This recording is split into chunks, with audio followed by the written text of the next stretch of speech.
Shalom, salam sejahtera untuk kita semua. Bagaimana kabarnya?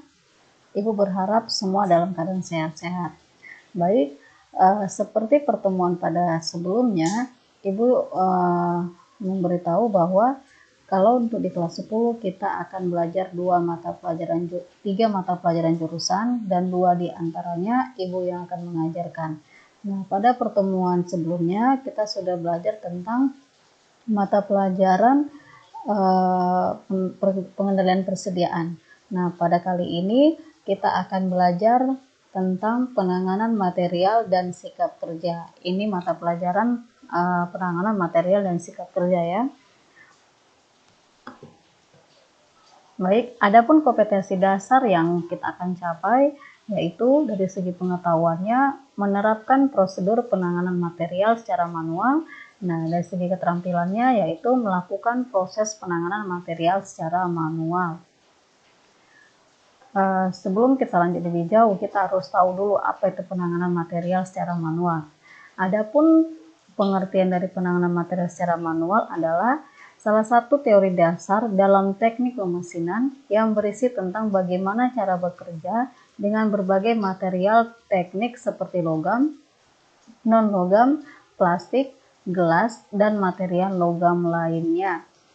Kemudian adapun tujuannya yaitu tujuan penanganan material secara manual adalah untuk menekan angka kecelakaan kerja ketika melakukan pekerjaan yang berhubungan dengan material teknik di atas seperti yang kita pelajari ini.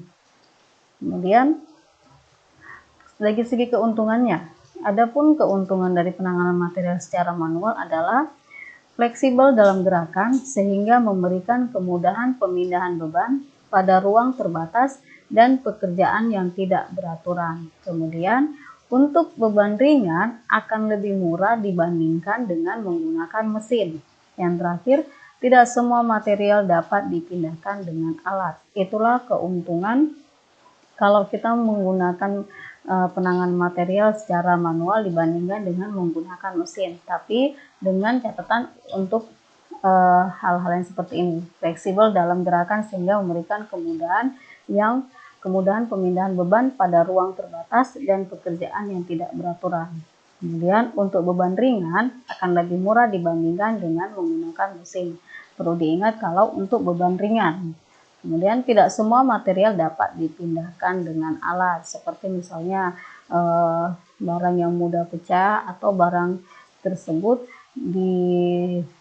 disimpan pada ruang gudang yang kecil. Jadi untuk alat tidak memungkinkan bisa masuk sehingga menggunakan secara manual. Kemudian adapun jenis-jenis kegiatan penanganan material secara manual, yaitu Manual Material Handling menurut OSH, yaitu atau Occupational Safety and Health Administration. Ini menurut OSH ya. Yang pertama, mengangkat atau menurunkan, yaitu atau kalau di bahasa Inggris kan lifting atau lowering. Jadi mengangkat itu lifting dan menurunkan lowering. Jadi seperti kita lihat pada gambar. Ini gambar adalah bagaimana mengangkat atau menurunkan. Ini menurunkan, tapi kalau mengangkatnya kita bisa contohkan sendiri. Mengangkat adalah kegiatan memindahkan barang ke tempat yang lebih tinggi yang masih dapat dijangkau oleh tangan. Kegiatan lainnya adalah menurunkan barang.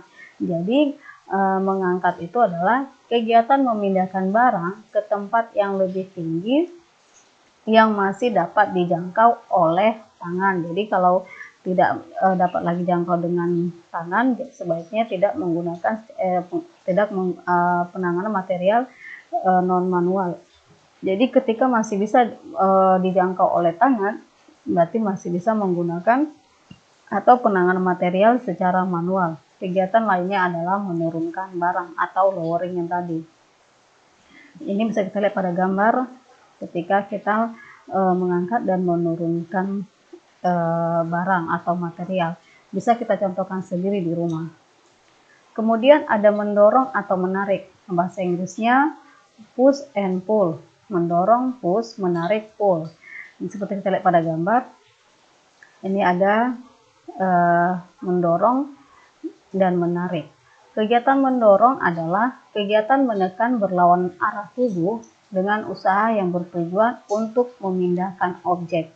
Kegiatan menarik kebalikan dengan itu. Jadi ketika kita mendorong, berarti kegiatan menekan berlawanan arah tubuh dengan usaha yang bertujuan untuk memindahkan objek. Nah, kebalikannya adalah kegiatan menarik. Ini contoh dari kegiatan mendorong dan menarik. Bisa dilihat ya. Kemudian ada memutar atau bahasa Inggrisnya twisting. Kegiatan memutar merupakan kegiatan MMH atau manual material handling yang merupakan gerakan memutar tubuh bagian atas ke satu atau dua sisi, sementara tubuh bagian bawah berada dalam posisi tetap. Kegiatan memutar ini dapat dilakukan dalam keadaan tubuh yang diam.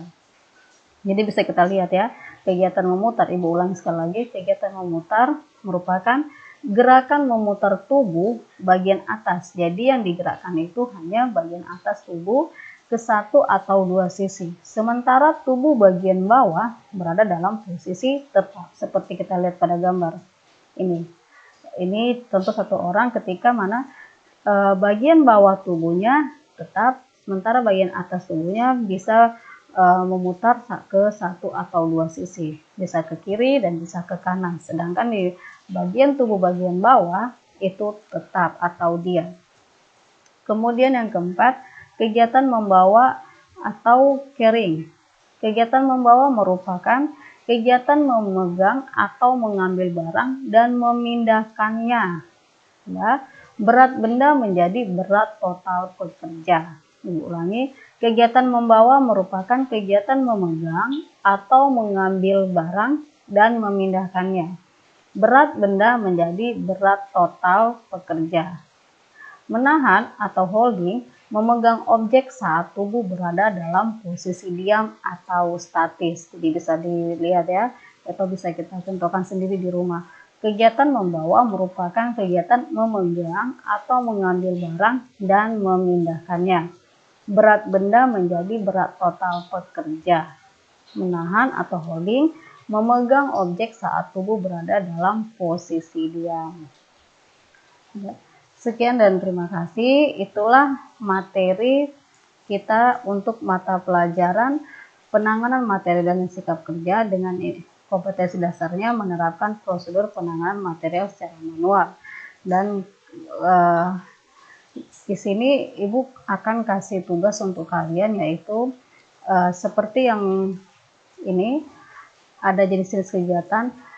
Tolong kalian upload foto atau video kalian ke WA dari masing-masing 4 kegiatan ini, yaitu kegiatan mengangkat atau menurunkan, kegiatan mendorong atau menarik, kegiatan memutar, dan kegiatan membawa.